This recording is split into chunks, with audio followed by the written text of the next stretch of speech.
Saya hanya ingin menyampaikan kepada masyarakat bahwa GSM atau BUMD ini adalah milik kita bersama, bukan hanya milik pemerintah kabupaten.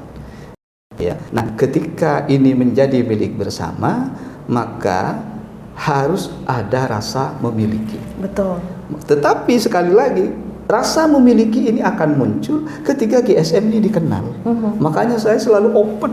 Oke. Siapapun yang mau datang ke sini monggo. Gitu loh, monggo. BUMD ini harus menjadi penopang PAD terbesar di Kabupaten Sampang. Ini target saya. Jadi nggak boleh ada yang lebih besar setoran PAD-nya kecuali PT GSM ke depan ini. Dan insya Allah ini bisa tercapai. Amin. Gitu ya. Amin. Halo, assalamualaikum warahmatullahi wabarakatuh, sahabat KM Hafiz. Jumpa lagi bersama saya Cikita Claudia di program Madura Podcast ya.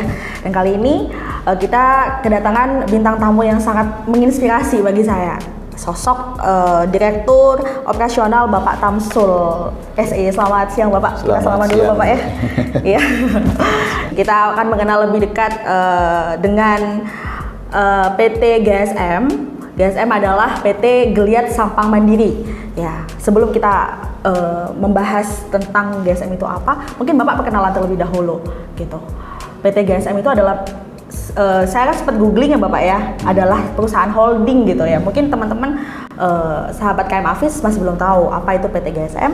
Oke. Kita simak pemaparan dari Bapak Tamsul SE. Monggo Bapak. Iya, jadi saya coba cerita dari latar belakang dulu ya. Di pemerintah Kabupaten Sampang itu kan menjadi salah satu daerah yang ada eksplorasi migas gitu ya.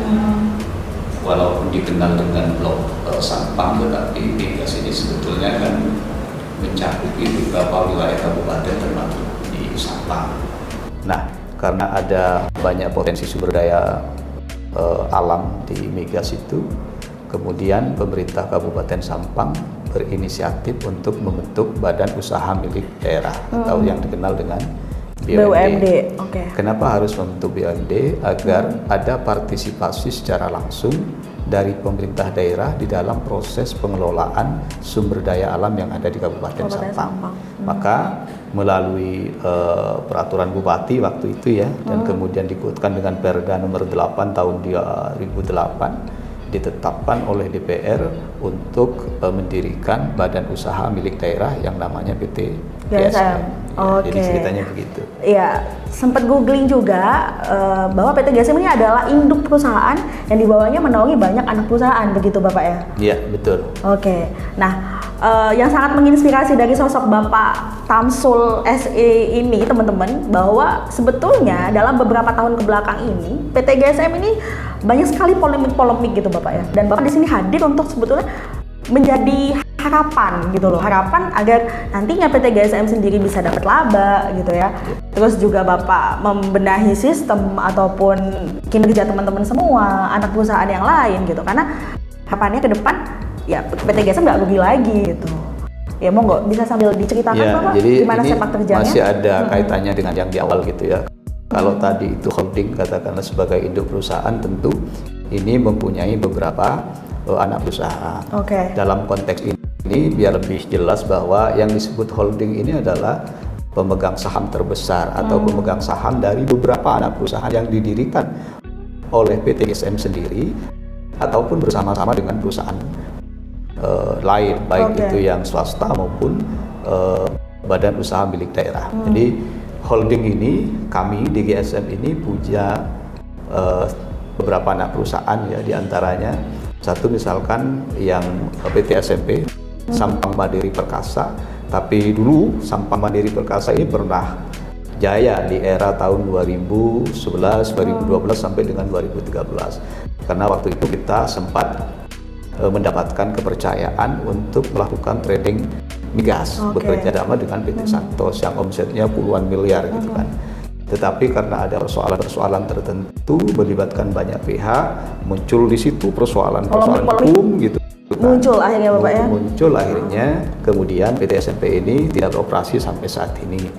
Namun dari sampai saat ini kami masih punya tugas untuk melestarikan beberapa persoalan di PT SMP. Nah, kemudian yang kedua, holding ini juga punya anak perusahaan namanya Triple S, Sampang Sarana Surbes.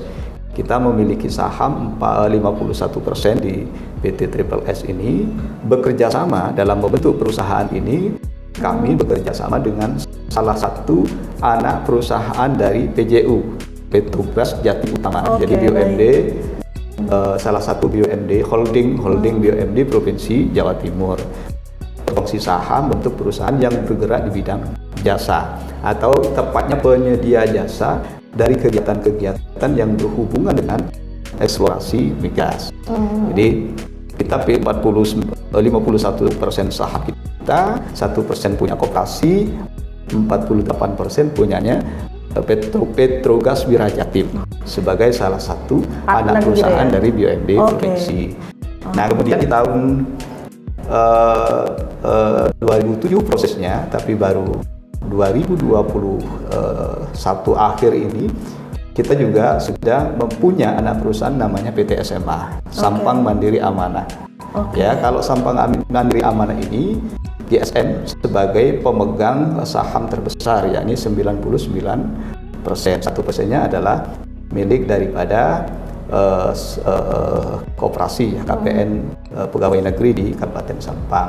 Nah, kemudian yang ketiga ya, yang keempat ya, yang ketiga kita punya bekerja sama juga dengan PJU, Petrogas Jatim Utama, berkongsi saham membentuk perusahaan namanya PJSE. Jadi PJSE itu Petrogas Jatim Sampang Energi, di mana kehadiran PJSE ini sebagai salah satu perusahaan yang khusus mengelola partisipasi interest.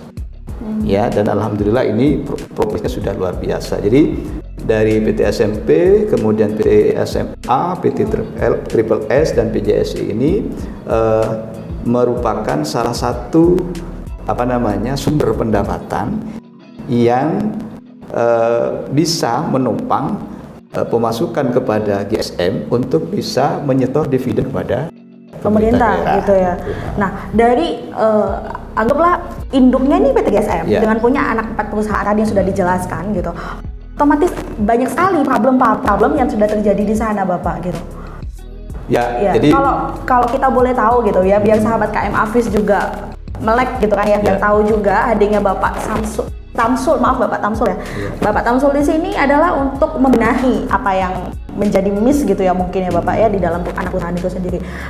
Nah, bisa diceritakan Bapak yang menjadi kendala gitu di anak perusahaan? Ya, tentu Bapak? Karena saya termasuk orang baru gitu ya. Saya masuk di GSM ini sekitar bulan November kalau nggak salah 2019.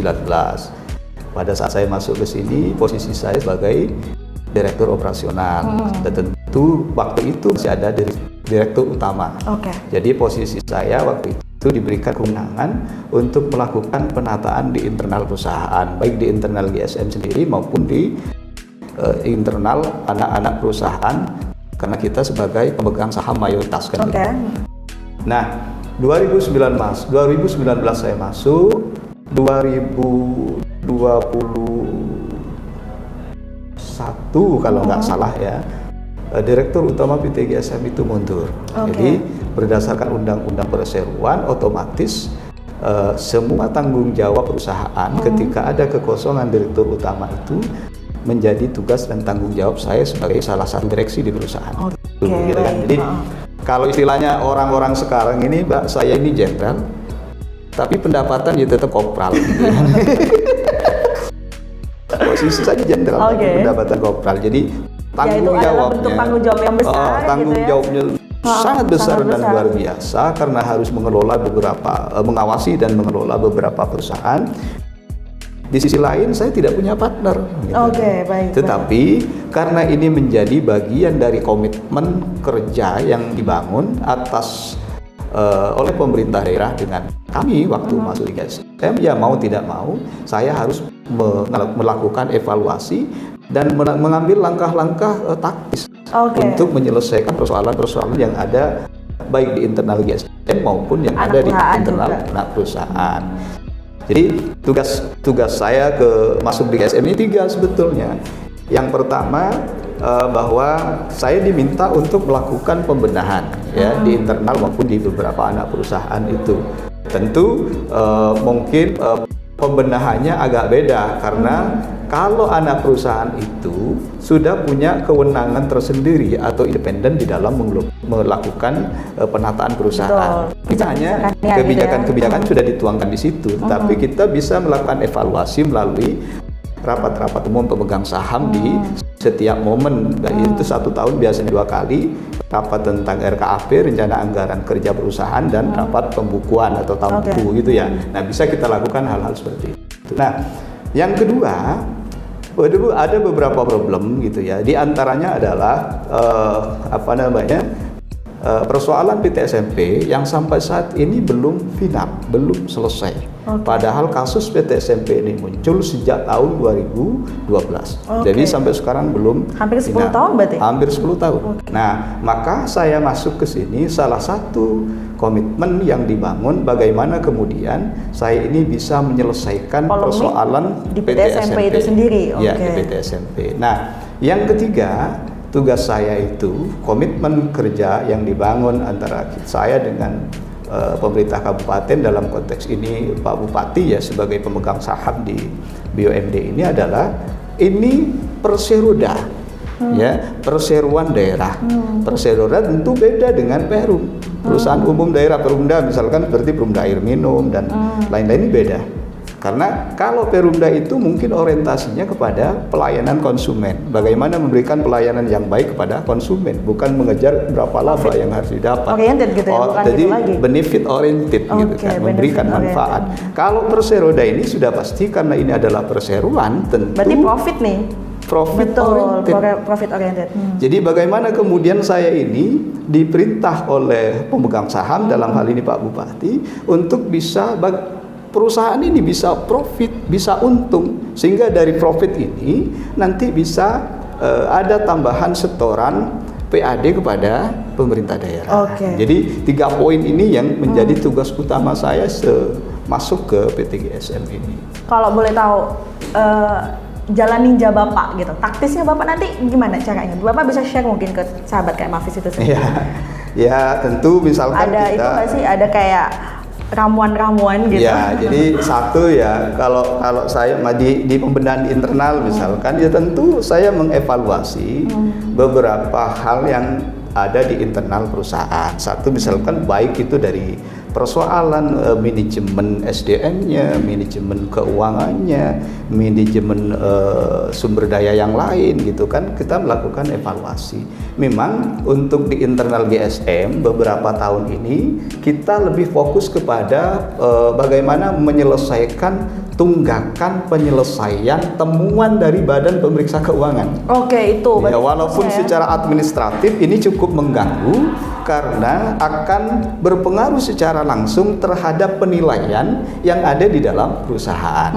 Maka beberapa langkah yang kami lakukan, salah satu contoh misalkan temuan dari BPK ini adalah satu terkait dengan di BUMD, di PT GSM ini awalnya saya belum menemukan dokumen tentang standar operasional prosedur. Jadi karena ini menjadi temuan BPK, kemudian saya coba melakukan komunikasi dengan berbagai pihak untuk membuat SOP. Jadi standar operasional prosedur ini alhamdulillah sudah selesai dilaksanakan di akhir tahun 2021 kemarin. Bekerja sama dengan salah satu universitas di Jawa Timur, Universitas Negeri Jawa Timur, dan ini sudah selesai. Itu satu.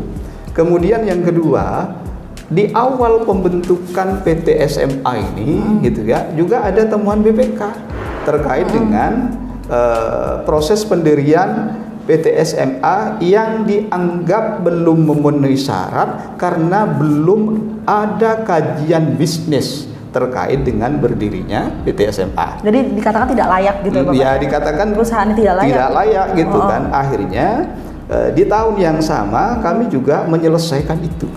Di tahun 2000? Di tahun 2021. PT SMA ini sebenarnya proses pendirinya dari 2017, tapi baru beroperasi ya awal-awal 2022 ini gitu kan. Karena saya otomatis sebagai manajer di holding, karena ini menjadi tanggung jawab holding di dalam pembentukan perusahaan melakukan tindakan-tindakan atau langkah-langkah strategis untuk melengkapi secara administratif dokumen administratif yang dibutuhkan sebagai kelengkapan pendirian sebuah perusahaan. Dan itu sudah dilakukan gitu ya. Nah, kemudian yang terberat bagi kami ini sebetulnya yang kedua misalkan ya pembenahan karyawan gitu ya. Kalau dulu sebelum ada SQN-nya ini ya macam-macam lah kerjanya, nggak bisa dikatakan job desk-nya itu butuh disesuaikan gitu ya.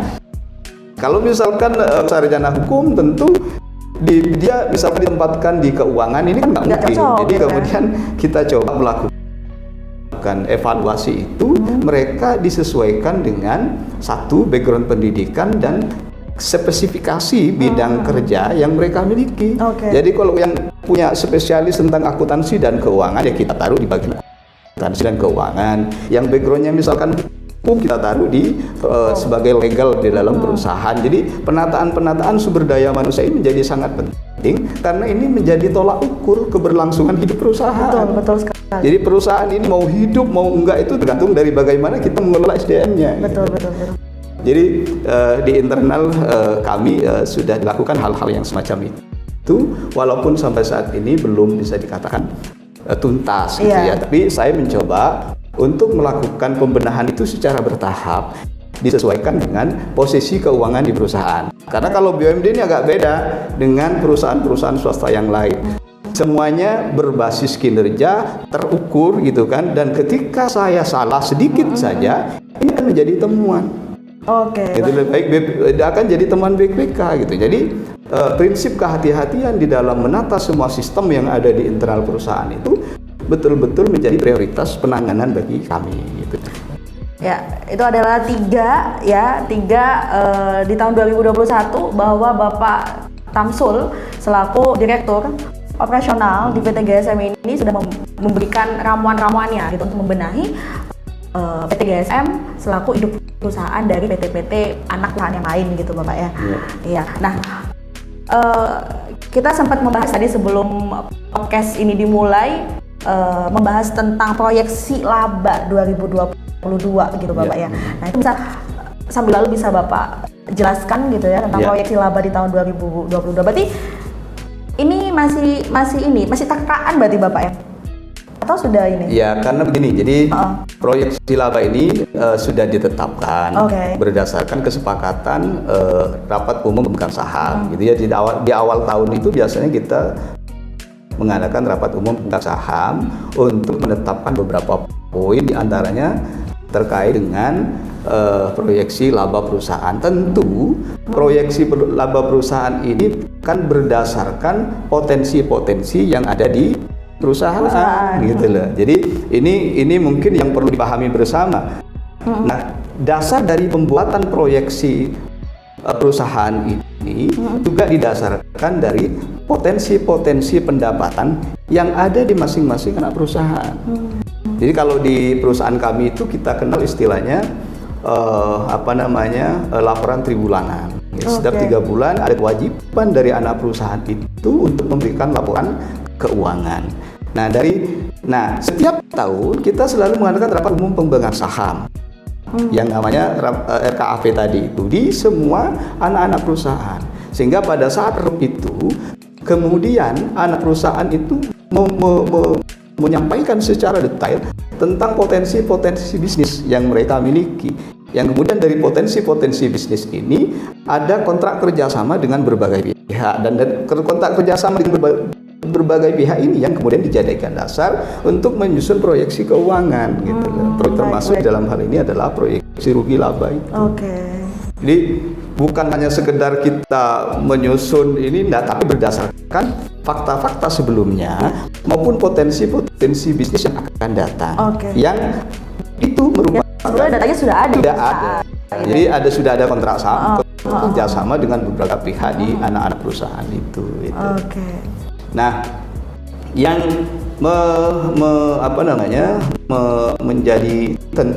menjadi pertanyaan yang cukup besar ketika saya misalkan diminta untuk melakukan bagaimana perusahaan ini bisa profit gitu yang bisa ada langkah-langkah yang sudah saya lakukan sebagai holding. Misalkan satu, berdasarkan hasil evaluasi yang kami lakukan di GSM itu ada memang beberapa anak perusahaan yang menurut pandangan kami perlu ada efisiensi, perlu ada restrukturisasi karena ini berkaitan dengan beban operasional yang cukup tinggi.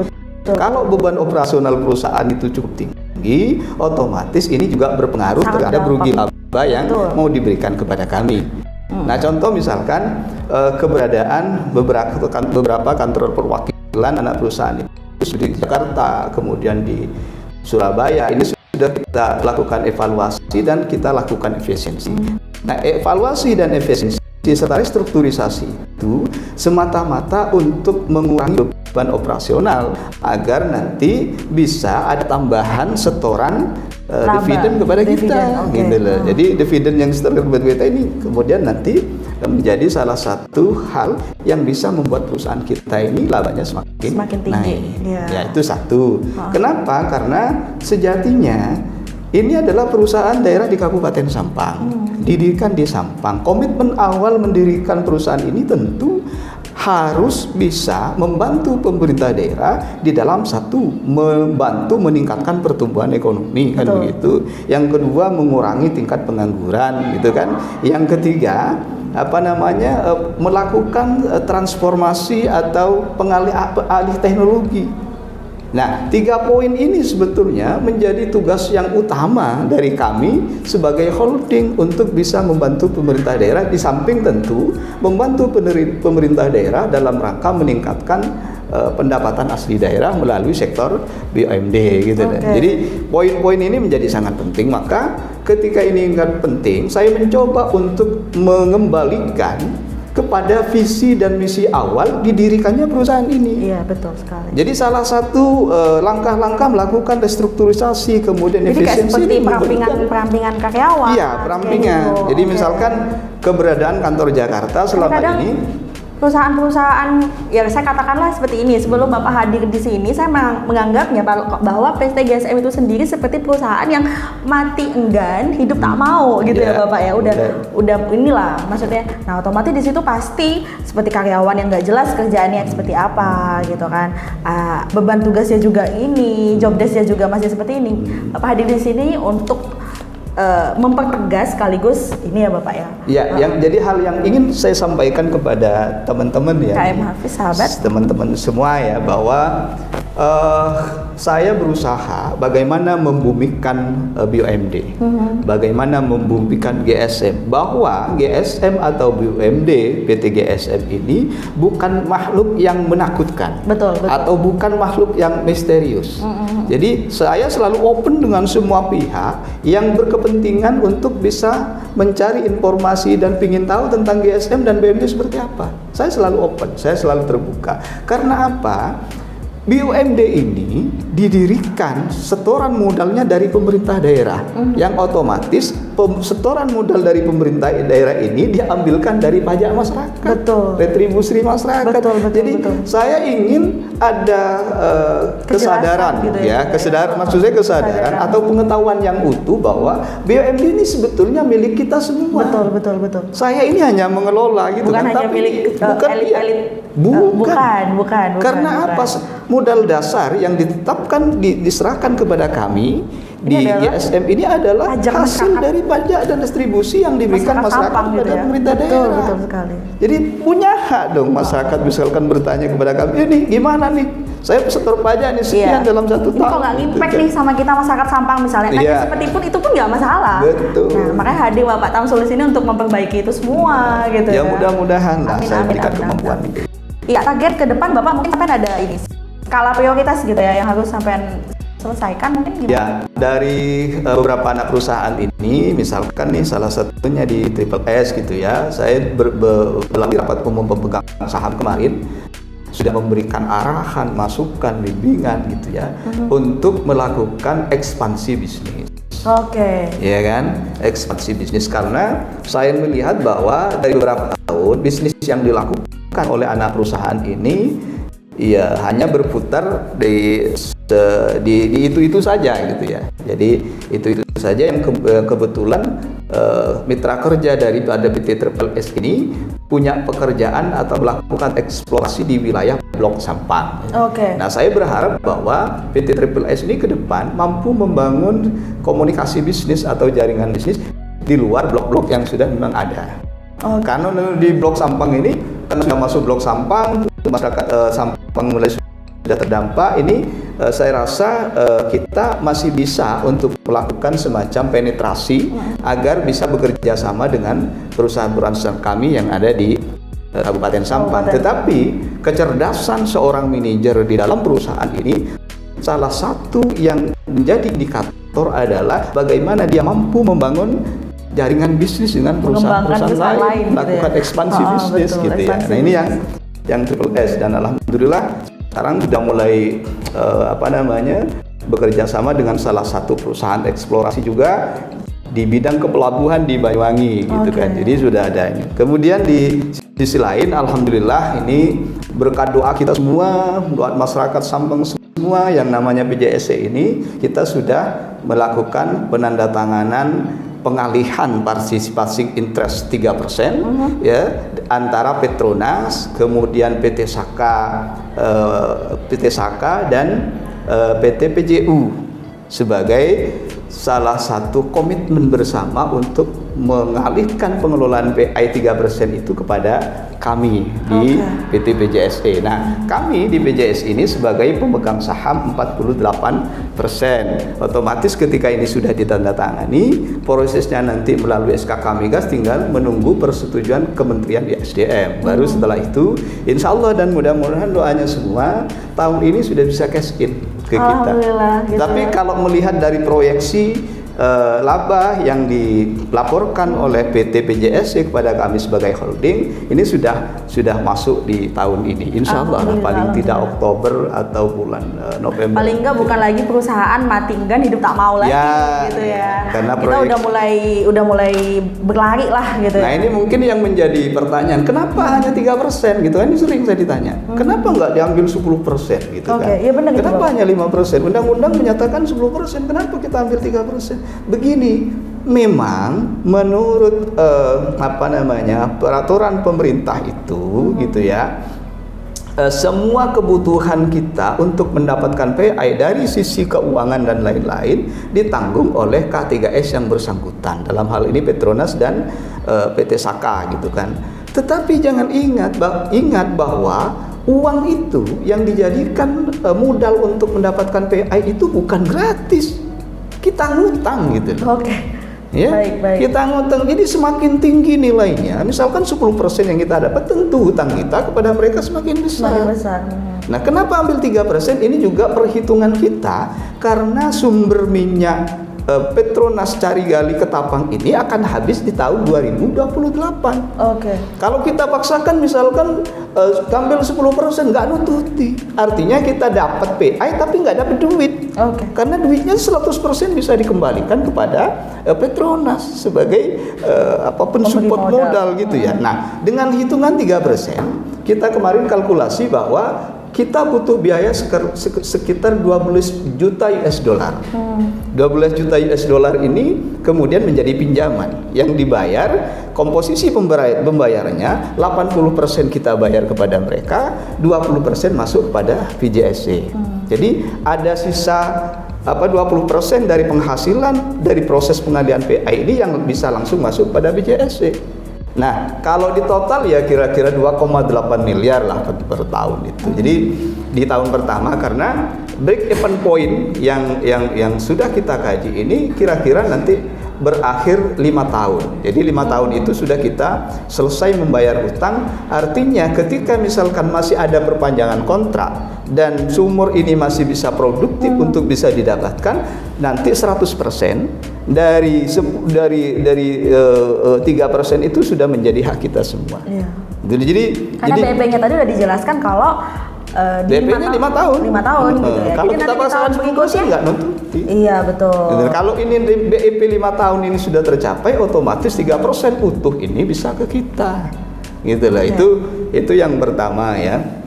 Jadi ini sudah jalan, alhamdulillah sudah jalan tahun ini bisa. Nah, kemudian ada hal lain yang ingin saya sampaikan ya sebelum ini kita akhiri gitu ya dengan teman-teman semua, teman LSM, teman wartawan, masyarakat umum dan siapapun gitu ya, bahwa memang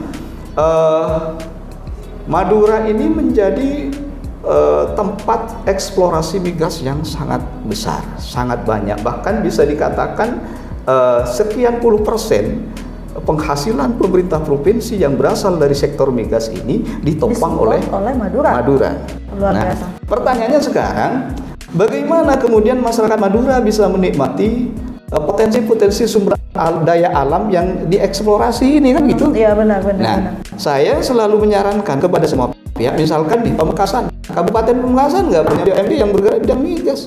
Jadi perdebatan kemarin ya di Pamekasan ini contoh misalkan. Perdebatan kemarin tentang dana bagi hasil dan lain-lain itu saya pikir kurang tepat.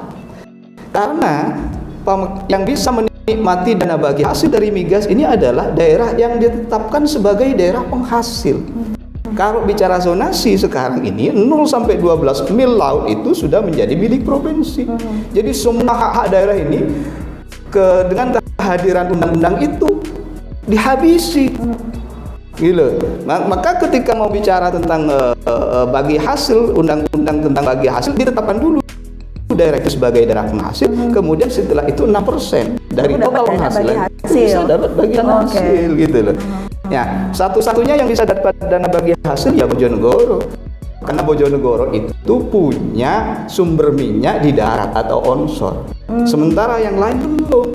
Ini makanya saya menyampaikan kepada teman-teman di Pamekasan, salah satu cara untuk bisa mendapatkan bagian dari kegiatan-kegiatan seperti ini bukan dana bagi hasil. Salah satunya adalah mendirikan BUMD. Ayo Madura ini kelola bersama. Iya betul. Ya, saya selalu menyampaikan kelola bersama Madura ini.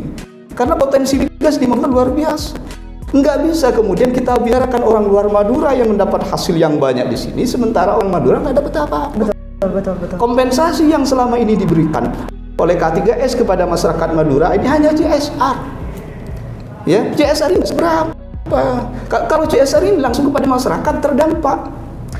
Kalau boleh tahu mungkin, kalau boleh tahu mungkin masyarakat masih belum tahu apa itu CSR sendiri Bapak.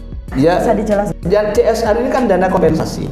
Karena daerah itu di depan sebagai daerah terdampak dari adanya eksplorasi migas. Kalau Pamekasan dengan sumur yang baru yang ramai kemarin itu hanya pada Mau, itu pun hanya 2 desa kalau nggak salah ya. Itu nggak seberapa. Yang kita inginkan gitu ya, potensi-potensi sumber daya alam di Madura ini yang selama ini dikuasai karena persoalan zonasi oleh K3S yang pendapatannya dia tetapkan sebagai daerah penghasil ini provinsi, yang menikmati provinsi. Ke depan nggak boleh provinsi itu sendirian gitu. Betul. Harus ada keterlibatan daerah untuk saling berbagi, karena kita ini jangan sampai hanya dapat sampahnya sementara yang ambil orang luar. Betul. Nah, saya berharap komunikasi ini di antara kabupaten ini terbangun. Semua BUMD ini bersama-sama untuk bisa mendapatkan hak-hak kita sebagai daerah yang terdampak. Penghasil. Tidak hanya dari persoalan CSR, tapi keterlibatan secara langsung dalam setiap bisnis yang dilakukan untuk melakukan eksplorasi itu. Betul. Gitu, ini yang kita daerah tersebut ya Pak ya. Ada pertanyaan, ada ini nggak sih Pak? Ada yang ingin disampaikan untuk sahabat KM Afis gitu Bapak, misalnya terkait tentang mengenal lebih dekat dengan PT GSM atau Geliat Sampang Mandiri oleh Bapak sendiri, monggo Bapak. Ya, saya khusus atau gimana? Ya, saya hanya beginilah ya, bahwa satu, saya hanya ingin menyampaikan kepada masyarakat bahwa GSM atau BUMD ini adalah milik kita bersama, bukan hanya milik pemerintah kabupaten. Ya. Nah, ketika ini menjadi milik bersama, maka harus ada rasa memiliki. Betul. Tetapi sekali lagi, rasa memiliki ini akan muncul ketika GSM ini dikenal. Makanya saya selalu open. Siapapun yang mau datang ke sini monggo. Gitu loh, monggo. GSM ini milik kita bersama, milik masyarakat Sampang, bukan milik kami atau pemerintah daerah, milik masyarakat hakikatnya. Jadi kami yang kedua bekerja keras ya untuk mengembalikan marwah BUMD ini agar betul-betul mencapai visi dan misi yang dituangkan sebelum kita mendirikan BUMD. Salah satunya misalkan BUMD ini harus menjadi penopang PAD terbesar di Kabupaten Sampang. Ini target saya. Jadi nggak boleh ada yang lebih besar setoran PAD-nya kecuali PTGSM ke depan ini. Dan insya Allah ini bisa tercapai. Amin, amin, amin, gitu ya. amin. Kemudian yang kedua, pengawasan oleh masyarakat ini menjadi penting. Sehingga peristiwa beberapa tahun yang lalu, ketika kita sempat dapat pekerjaan besar di BUMD ini, kemudian timbul masalah ini, menurut saya karena kontrol masyarakat yang kurang. Iya, betul. Ya kan? Mungkin jadi bukan nggak menyalahkan masyarakat juga, mungkin karena masyarakat masih belum melek BUMD itu sendiri apa Bapak gitu. Jadi itu saja. Ayo BUMD ini milik kita bersama. Yes. Ayo bangun rasa memiliki tentang BUMD, kemudian kita kontrol bersama-sama kinerja orang-orang yang ada di BUMD gitu. Ya, karena hadirnya BUMD itu juga dari pajak masyarakat yang masyarakat bayarkan gitu ya, Bapak ya. Betul. Iya. Terima kasih sekali waktunya Bapak Samsul. Sukses selalu untuk PT GSM dan anak-anak perusahaan yang lainnya. Semoga bisa terus berekspansi gitu ya, dan bisa memberikan inspirasi untuk kabupaten-kabupaten lain di Madura agar bisa juga mendirikan BUMD yang juga memberikan impact positif untuk masyarakat di kabupaten tersebut. Gitu. Amin. Terima kasih banyak ya. Sama-sama. Terima kasih, sehat selalu. Semoga lancar terus ke depan. Amin. Terima kasih. Mari Bapak.